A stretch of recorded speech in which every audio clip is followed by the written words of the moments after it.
to be able to build that trust and be able to build those skills and that training to say, look, at the end of the day, we're both going to make it out alive. This weekend marks 10 years since the police killing of Jamar Clark. Clark was 24 years old and unarmed when Minneapolis police shot and killed him. The officers said Clark reached for one of their guns during a confrontation outside a party. Some witnesses disputed that Clark reached for the officer's weapon. No officers were charged with a crime. One of Clark's sisters, Tiffany Burns, joins me to reflect on 10 years since that moment changed her family forever. Tiffany, thank you so much for sharing some of your time with us this week. So many people know about the way your brother died, but I hoped we could start today with a little bit about his life. And when you think about him today, when you think about him now, maybe if you want to just share what stands out to you about him. His laugh. His laugh is so unique. And just the way he just always was the, life of, like, literally the life of the party. Like, he always, like, found ways to, like, he would smile on our faces. He's a sibling. He's the youngest sibling of 10. And so he would always do things like pranks and, like, anything to make us laugh or get a reaction out of us. And he'd just be so tickled by it. So, yeah, just his laughter and just his presence, I don't know what 10 years feels like for you, because I think just the concept of time is so personal and everything that you and your family have been through. Would you mind just sharing any reflections you may have on this 10-year mark? It doesn't feel like 10 years. It really doesn't. It does feel like it just happened, and time flies so fast. It doesn't even feel like it seemed like time just kind of stopped when he was taken, especially the way he was taken. And so it's one of those things that that we just, that it's just, it still seems so fresh. Remembering just getting that phone call in the middle of the night from my mom, screaming, just, so yeah, that I will hold that. Like, I can never get that night out of my head. And, his absence is, every day is missed. His presence is missed. His absence is known. It's felt.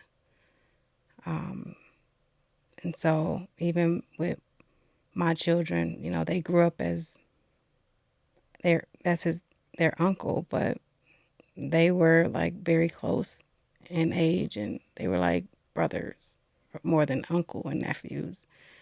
And so just seeing the things that they go through in his absence, and just having to relive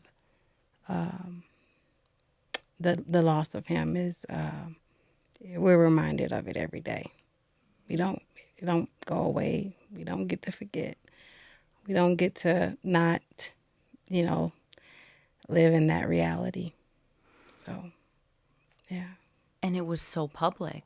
I wonder how you feel about that time, if you ever look back at the last 10 years and think about how all of that impacted your ability as a family to just grieve. It was at times helpful, but a lot of the times it was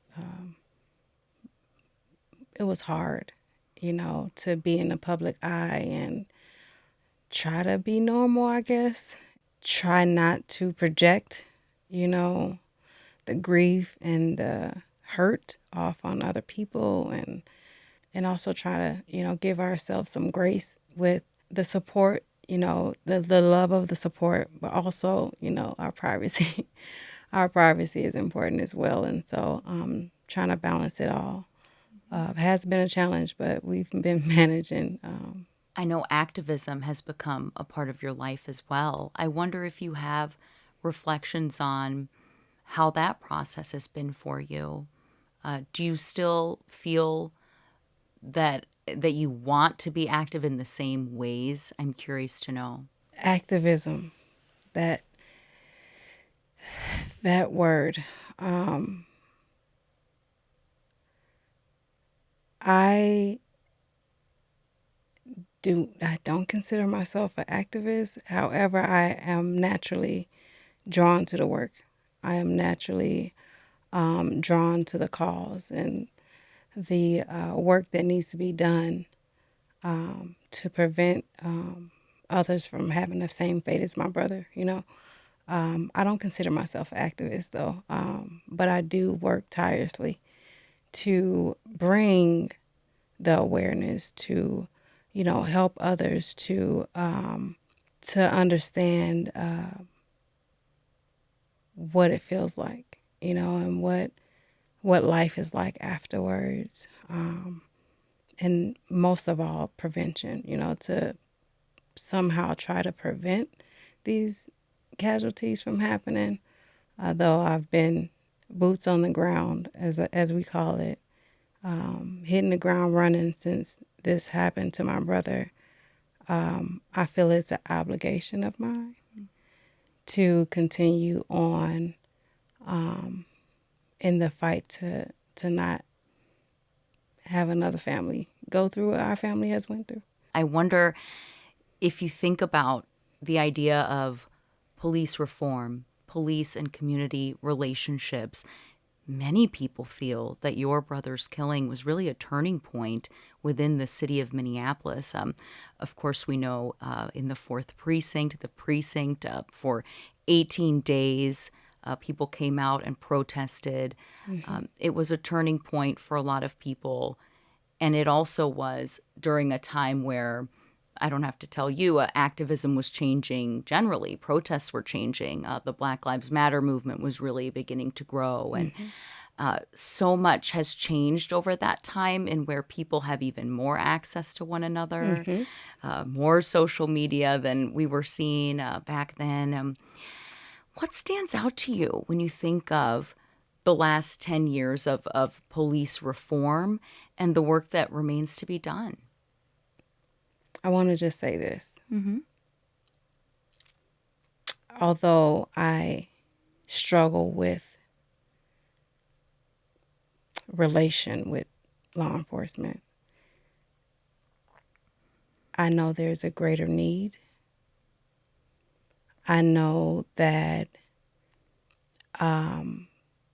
it's possible for us to have the relationship and the safety that's needed surrounding law enforcement.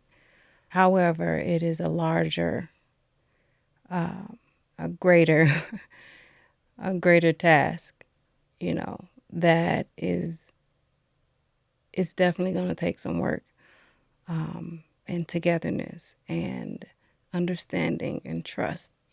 The biggest piece for me is that trust. When you think about reform, is that trust. And over time, I just have not seen what I need to see to say that anything's changed, right? And so reform to me is understanding how to, law enforcement understanding how to engage and de-escalate without fatality. I understand there are some cases where their lives are in danger and they have to,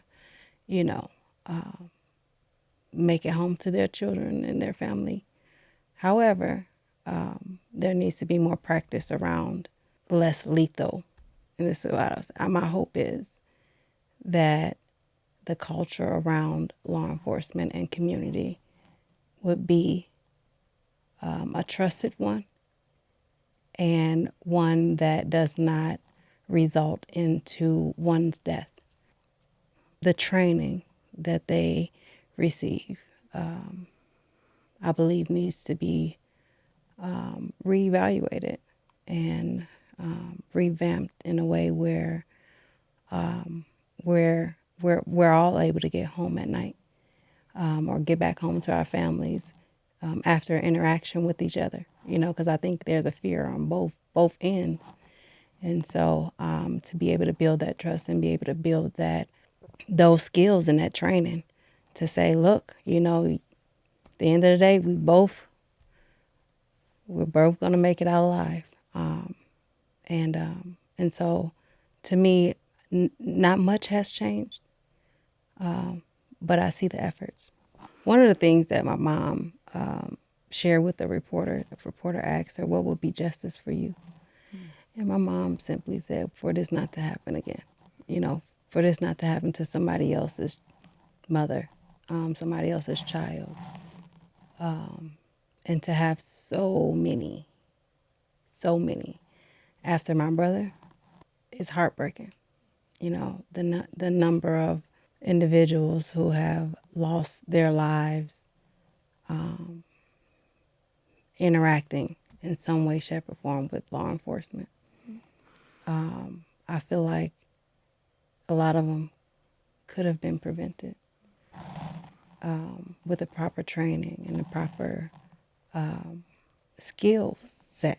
I feel like the first, the number one tool that you have in that field or any other field that causes you to use your de-escalation skills is your conversation. Is a lot of the times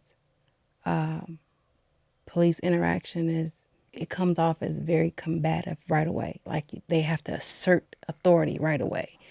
And a lot of the times, especially in situations where there's no weapons involved on the community's behalf, long as the person is unarmed with no weapons and nothing that is like direct threat to law enforcement, that needs to be evaluated, because my brother was not armed. He didn't have any weapons on him. He was not combative.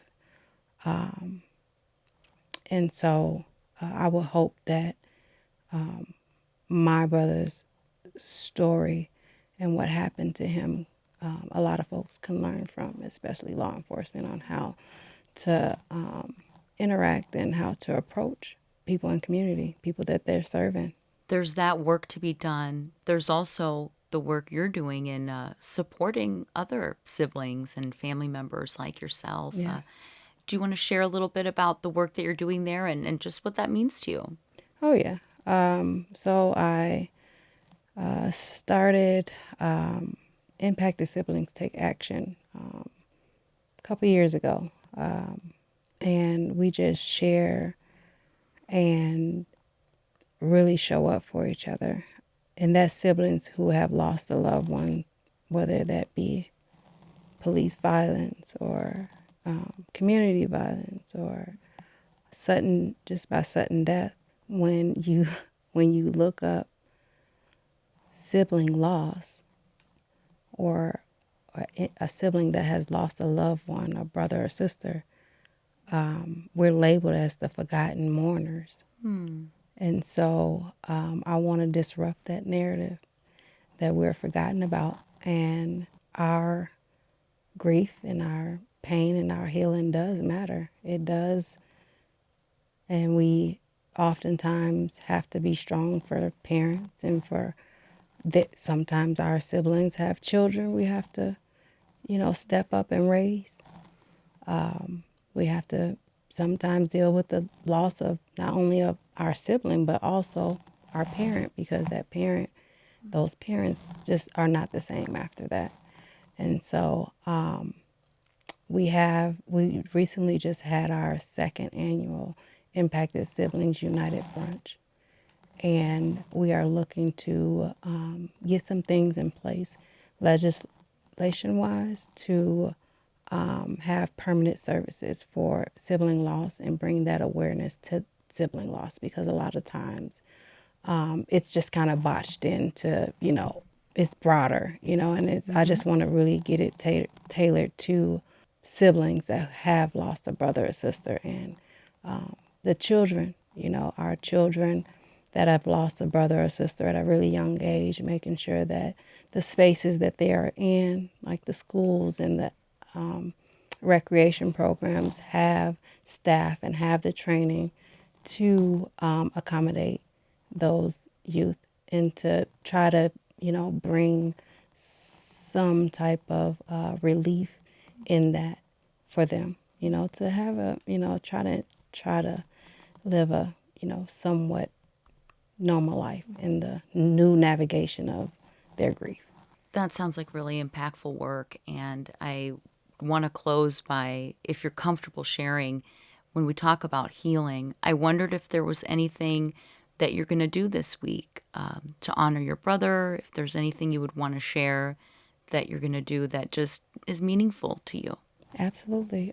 We will be getting together at U-Rock. It's a place right off about 2 blocks away from where he was killed. Mm-hmm. And we'll get together with community there and share stories and really just, come together. And then we'll also have an unveiling of his memorial bench that was just installed, permanently installed this past week. So I'm super excited about that. And we worked so hard to to make that happen. It's a lot that goes into a lot of the things that we do to memorialize our loved ones. And this was one of them. This was definitely a challenge to get a memorial bench for him right next to his tree, right next to the tree where we view and go, and to just remember him, and to, just sometimes I just go over there just to be silent and not just to feel his presence, and so we'll be doing the unveiling of his memorial bench this year, and I'm overwhelmed with emotions right now because it has been 10 years, and this is just a small token of something we can share with community, when it comes to my brother's life and remembering him. And I know he would want that. Yeah. Tiffany, thank you. Thank you for sharing. I really appreciate it. Thank you for having me.